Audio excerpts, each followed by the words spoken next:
Hey guys, how y'all doing? I'm here to give you guys a recap on the new episode of Ansatsu Kyoushitsu second season, or you could call it Assassination Classroom second season, which is on episode 16. Now, this episode right here, they actually did a good job, not too bad in a way, but apparently they did cut out some scenes, which is going to be very important to next episode, because this is where because some way part of the manga, which apparently it ended off somewhere around part chapter 142, somewhere around 142 in a way. It end 142. I mean, this episode right here was pretty nice. So sorry for repeating myself, but let's get the recap started. Okay, at the beginning of the episode, we have to it that Korosensei continues his past taking and ends up talking to Aguri. And eventually he does develop a perverted personality when looking at Yukimura Sensei's bust, if anything, which came out hilarious.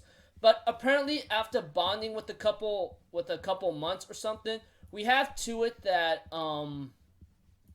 that they found out after making the mouse being infected with anti-tentacles or anti-matter power.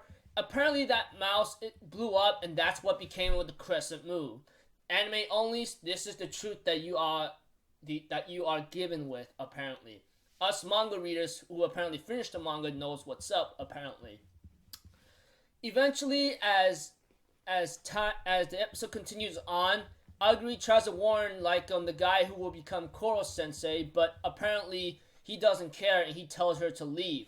And apparently they all tried to stop him, but apparently he killed everyone who got in his way. But eventually Aguri tries to stop his rampage and later on hugs him out. But apparently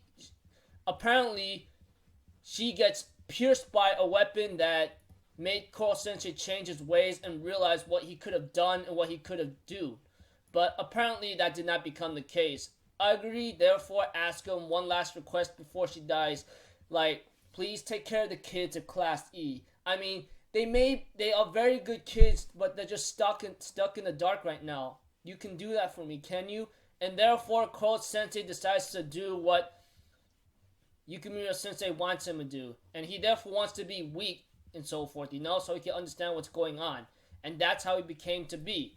Eventually, all these kids hearing Koro Sensei's story, and he says, there was none other than my teacher was Yukimura Sensei, okay? To everything I've been doing up until now, I want to get you guys to the best gift I can give you guys is growth and development and the times you could enjoy. So yeah, he has been doing everything he can to make sure you guys grow and develop, not just as as a student in school, but as a person in society, And therefore, after realizing what happened and hearing, they end up having these memories piled up into his brain or piled up into the Class E's brain, and therefore that became a very tough situation for them, because this is where they go is this really it? Our toughest challenge and frightful challenge yet is do we have to kill this teacher? Eventually, when they were on break, nobody could ever think of an assassination plan, no matter what they do, because after hearing Koro Sensei's story, I'm pretty sure their mind might have gone blank or something. But apparently, after visiting Kayano, and so forth, everything seems to be okay, but Kayano, after they left, she ends up realizing that she fell in love with Nagisa after he kissed her. Eventually, the next day came to school, and we have to it that Erina, their teacher, or you could call her B Sensei, which I don't really want to call her that, but B Sensei is an easy way, but I don't like to say the word anyway. I like to control my mouth and wash it up a bit. She tells him the stupidest way how to kill your target is having desires, but another thing too is killing your freaking feelings, killing off your emotions. And pretty much she tells the kids you cannot do what I do right now, but right now you guys have to think real hard on this, okay?